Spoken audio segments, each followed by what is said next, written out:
Hey guys, I'm Anna, and today I'm going to show you how to fix Ally Banking app if it isn't letting you log into your Ally Banking account. It might be possible that you're not able to log into the Ally Banking app due to a connectivity issue.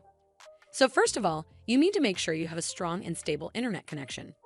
To do so, you need to do a quick test to check if your internet's working or not. Simply open up an app that runs on internet other than the Ally Banking app and check if it's working or not. You can also try switching from Wi-Fi to mobile data and vice versa.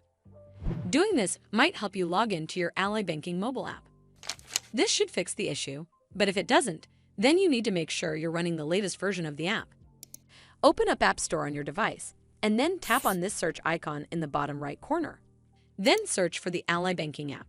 And if you see this update button right next to the app name, simply tap on it to make sure you're running the latest version of the app. But if you still encounter this issue, then you need to clear App Cache. Go to your device settings and then scroll all the way down to General and tap on it. Then tap on iPhone Storage. From here, search for the Ally Banking app and then tap on it. Once you're on this screen, you need to tap on Offload App. Tap again to confirm. It'll take a bit for processing, and then a reinstall button will show up. Simply tap on it to reinstall the app. This should fix the issue, but if it doesn't, then you need to completely reinstall the app.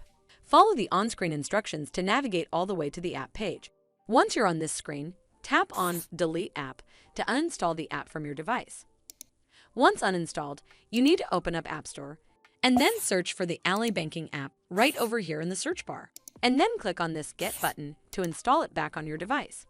Well, that's how you fix Ally Banking app if it isn't letting you log into your Ally Banking account.